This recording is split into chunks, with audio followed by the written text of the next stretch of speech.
4년의 결혼 생활을 마치고 다시 혼자가 된 30대 여성입니다. 이따금씩 다른 사람들은 어떻게 사나 궁금해서 사연을 들으러 찾아오곤 했었는데 제가 이렇게 제 이야기를 하게 될 줄은 몰랐네요. 사실 이미 이혼도 했겠다. 어찌 보면 다 끝난 일인데 굳이 들추는 게 의미가 있을까 하고 스스로에게 몇 번이나 물어봤어요. 그런데 솔직히 아직 분이 안 풀려서 말이죠. 전 남편이고 시댁 식구들이고 아는 사람들이 이 이야기 좀 듣고 눈치도 채고 그래서 욕 좀 해줬으면 싶기도 하고.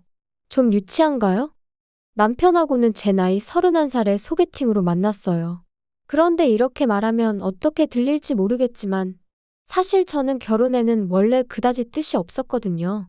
그래서 친구가 소개팅 이야기를 꺼냈을 때도 상대 남자가 그러니까 제 전 남편이기도 하고 잠깐 다른 이야기긴 하지만 이혼을 하고 나니까 이따금씩 호칭이 참 불편해요.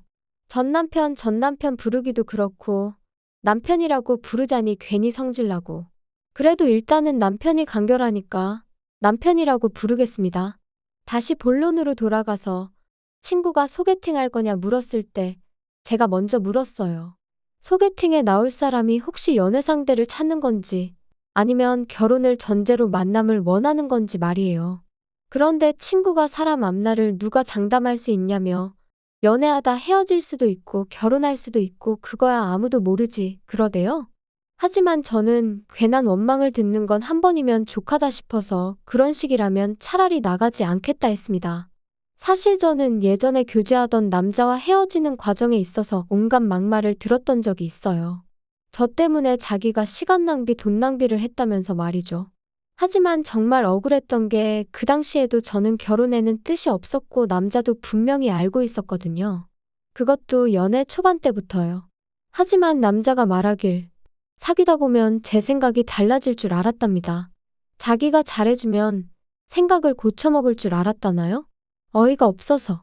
아무튼 그때 너무 질려버려서 이후로 결혼 생각이 요만큼이라도 있는 남자하곤 아예 얽히지 말아야겠다고 다짐을 했네요. 그런데 소개팅을 주선하는 친구가 중간에서 그렇게 애매하게 나오니 당연히 나가기가 싫었죠.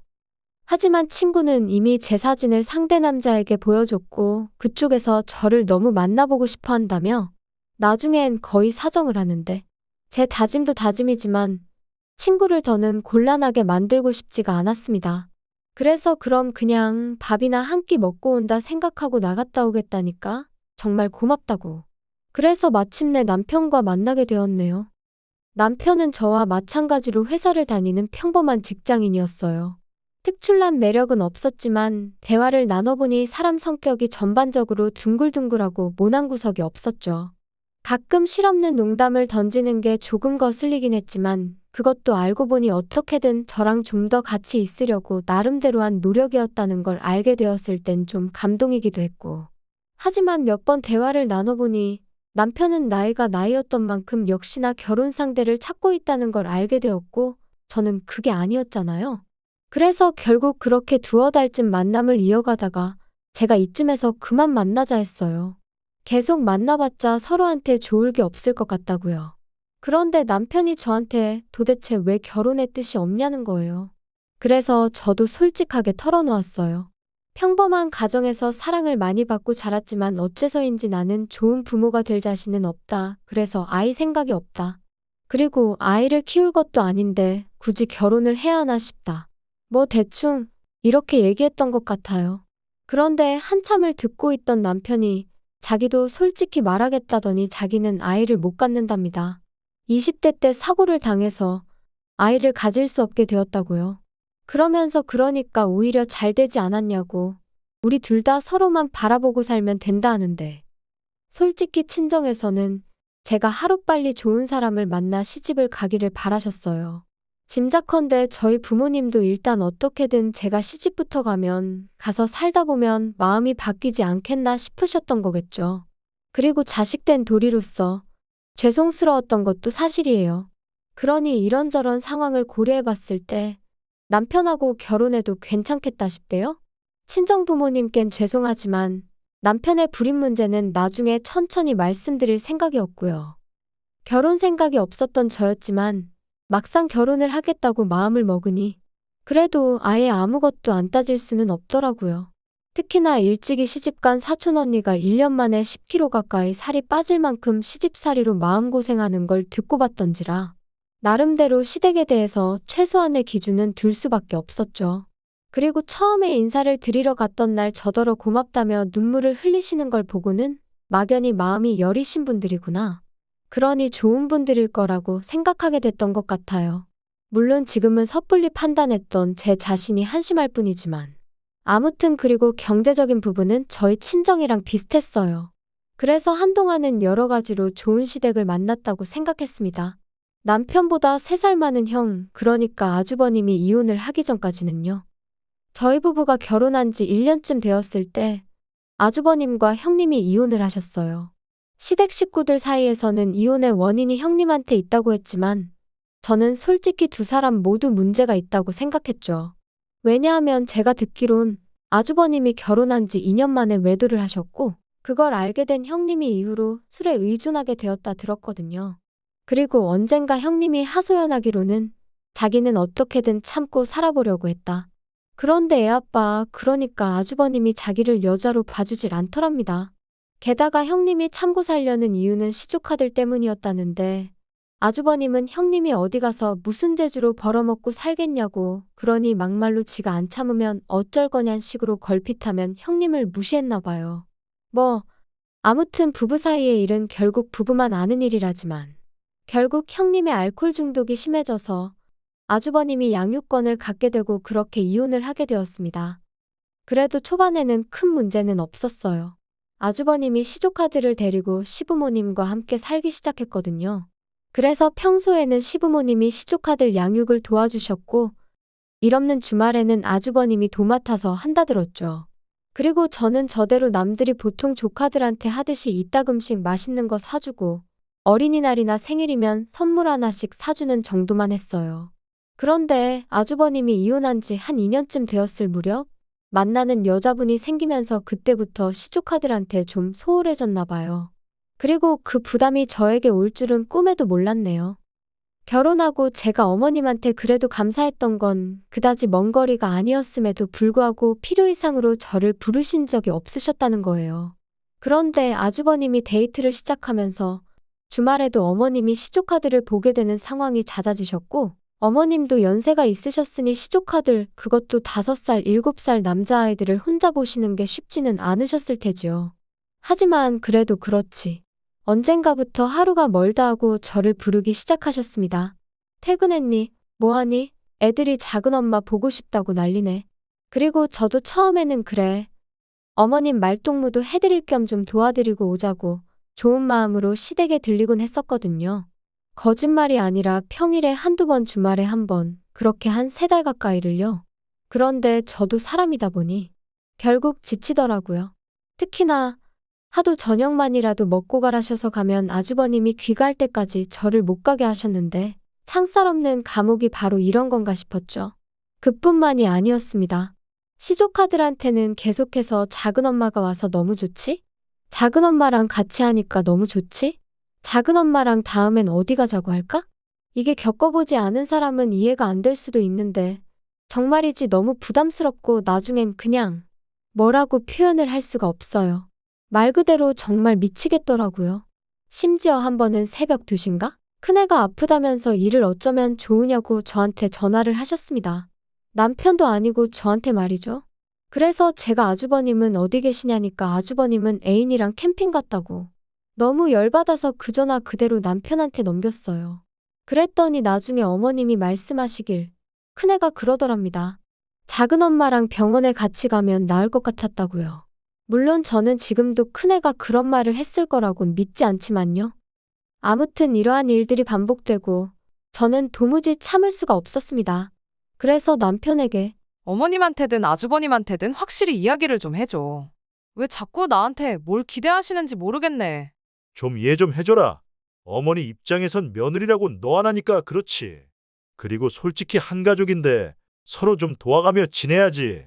어떻게 딱 선을 그냐? 게다가 생각을 좀 해봐. 형이 일단 그 여자랑 빨리 결혼을 해야 너도 우리 어머니도 자유의 몸이 되는 거야. 그러려면 협조를 좀 해줘야지. 두 사람이 결혼해서 내가 자유의 몸이 되기 전에 화병으로 죽을 것 같다니까. 야, 무슨 말 같지도 않은 소리를 하냐 너는? 솔직히 어머니랑 비교하면 네가 뭘 얼마나 했다고 그러냐? 고생은 우리 어머니가 다 하고 계시지. 지금 그게 할 소리야? 너무 빡빡하게 따지지 마라 좀. 이 집안의 여자라곤 어머님하고 너하고 둘뿐인데 어쩌겠냐 그럼? 자기가 대신 사과한다.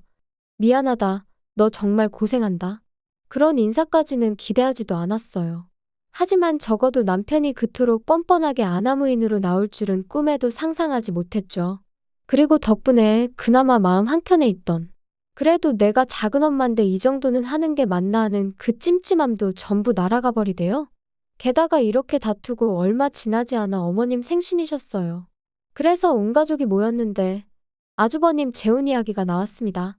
그런데 듣자 하니 아주버님 애인이란 사람이 시조카들 때문에 재혼하기를 망설인다는 거예요. 그쪽은 초혼이라서 부모 반대가 완강하다면서 말이에요.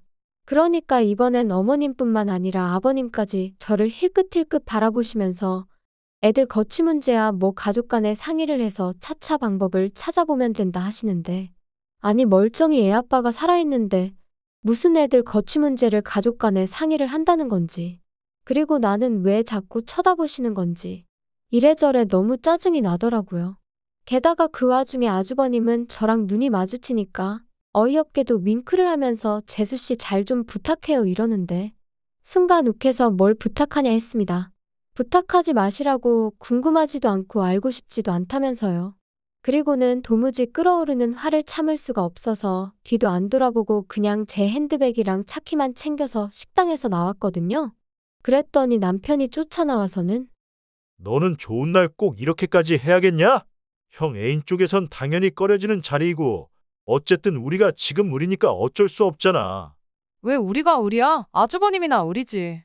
막말로 아주버님이 재혼을 하시던 못 하시던 나랑 무슨 상관인데 뭘 잘 부탁한다는 거야 도대체? 어머님 아버님도 그래. 왜 자꾸 나한테 눈치를 주셔? 그렇게 시조카들이 안쓰러우면 당신이 챙겨. 당신이 하면 되잖아. 작은 엄마보다는 작은 아빠가 더 가까운 거 아니야? 핏줄인데? 막말로 어머님이 시조카들 문제로 당신한테 한 번이라도 전화한 적 있으셔?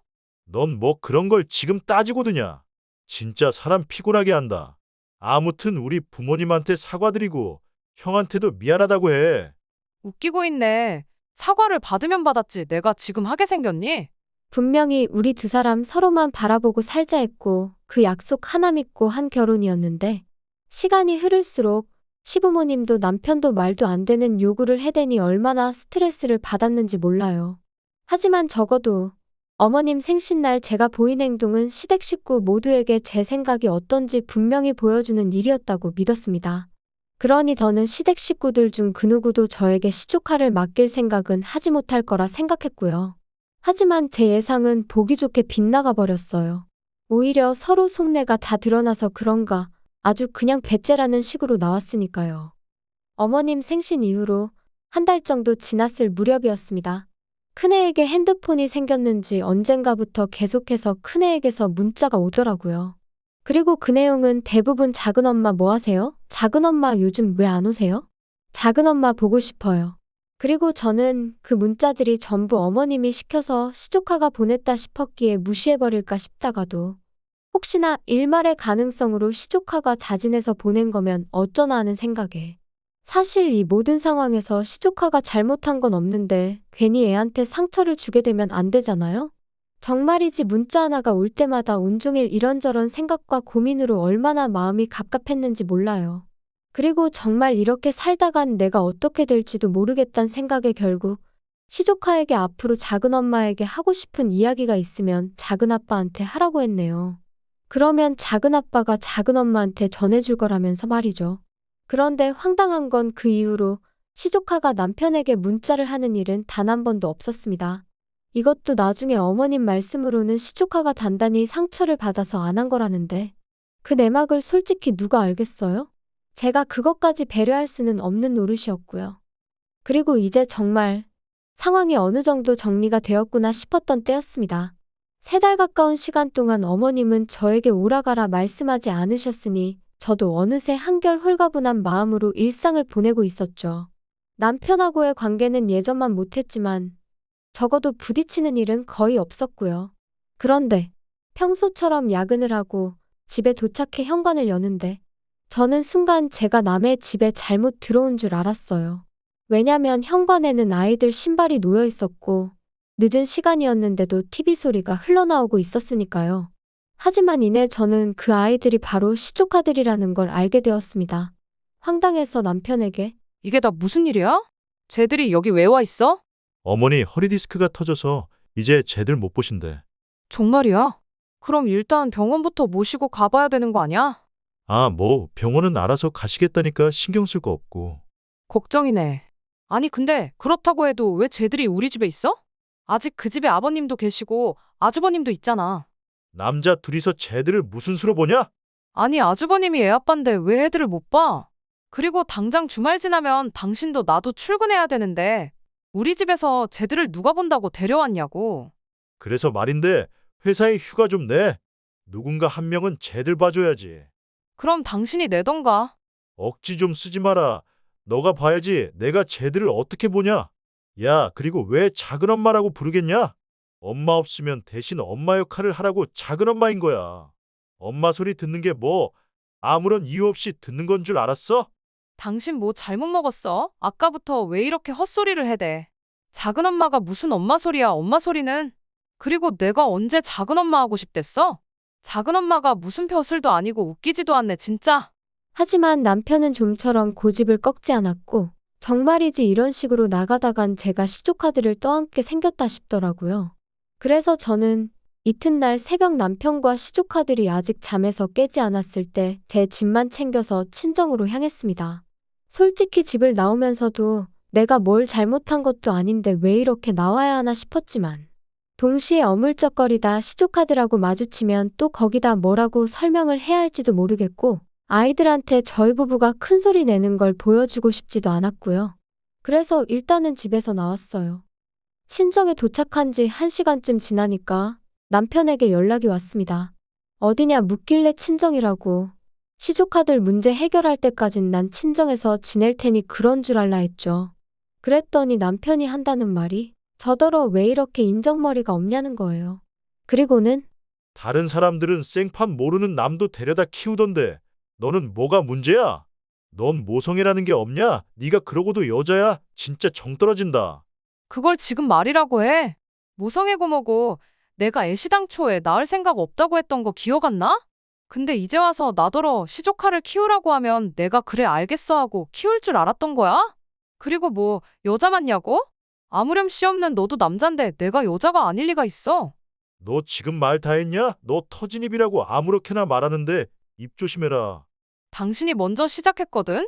그리고 나는 그 작은 엄마 소리 더는 듣기도 싫어. 아주 이골이나. 작은 엄마고 뭐고 나 안 할 테니까 어디 밖에 나가서 하겠다는 여자 있으면 그 여자 시켜. 얼마나 대단한 자리라고 사람을 이렇게 스트레스를 줘 주기를. 저는 제 할 말만 하고 그냥 전화를 끊어버렸어요. 그리고 이후로는 무슨 정신이었는지는 몰라도 남편 말대로 회사에 일단 휴가는 냈습니다. 다만 그리고 나서 유명하다는 이혼 전문 변호사들 몇몇을 만나 상담도 받고 나름대로 전략도 세워보고 누가 그러더라고요. 일단 시어머니 허리가 났을 때까지만이라도 좀 봐줄 수 있었던 거 아니냐고. 근데 그게 그 상황에 처해보지 않은 사람이면 모를 거예요. 시부모님도 아주버님도 그 애인이란 여자한테는 아주 절절매지. 그러니까 그 여자는 자기가 뭐나 되는 거 마냥 저한테 이래라 저래라 해대지. 그런데 정작 애들은 그 여자는 자기들 아빠를 뺏어간 여자라고 생각해서 따를 생각이 없고 말끝마다 작은 엄마 작은 엄마. 그러니까 그 여자가 아주버님과 결혼을 한다면 영락없이 애들 엄마 노릇은 제 몫이고 그 여자는 형님 놀이나 하게 생겼더라고요. 호랩이 될 뻔한 아주버님을 살려준 구세주놀이는 덤이고요. 그리고 제가 무슨 부귀영화를 누리겠다고 그런 꼴을 보게 될 걸 뻔히 알면서 언제 그런 날이 오려나 하고 기다리고 있을 수는 없었죠. 그래서 결국 남편과 저는 이혼을 했습니다. 남편은 남편 나름대로 제가 자기를 모욕했다며 명예훼손이네 어쩌네 해댔는데 부부싸움하다가 막말 좀 한 걸로 명예훼손이 될 리가 없잖아요. 고작 그런 이유로 저를 유책 배우자로 몰아갈 수도 없었고요. 그래서 제가 서로 오만정이 다 떨어진 마당에 뭘 질질 끄냐고 그냥 깔끔하게 협의 이혼하고 갈 길 가자 했어요. 그런데 이렇게 되니까 다른 사람도 아니고 아주버님이 저희 이혼을 말리대요? 자기가 다 잘못했다면서? 하지만 곧 죽어도 시조카드를 다시는 안 맡기겠단 소리도 안 하고 설령 그런 소리를 했다고 해도 이미 저희 부부는 깨진 그릇이나 마찬가지였으니까요. 결국 그렇게 남남이 되었습니다. 그리고 저는 이혼하고 얼마 지나지 않아 아주버님과 그 여자도 헤어졌다는 소식을 다름 아닌 어머님을 통해서 듣게 되었습니다. 이게 다 저 때문이라면서 제가 조금만 도와줬으면 될 걸 일을 다 그르쳤네 하시더니 급기야는 저를 고소하겠다고 하셨지요. 그래서 마음대로 하시라고 했는데 지금까지 별다른 소식이 들려오질 않네요. 종이 쪼가리 하나 날라온 것도 없고요. 솔직히 아주 가끔 시조카들 생각이 날 때가 있어요. 그래도 작은엄마 하면서 따르던 걸 생각하면 내가 좀 참을 걸 그랬나 싶기도 하고 아직 제가 매운맛을 덜 봐서 그런 걸까요? 그냥 왜 어른들 때문에 애들이 저렇게 힘든 시간을 겪어야 하나 싶은 게 아무쪼록 아주버님이 그놈의 사랑 타령은 잠시 접어두고 아이들을 먼저 좀 챙기셨으면 좋겠네요.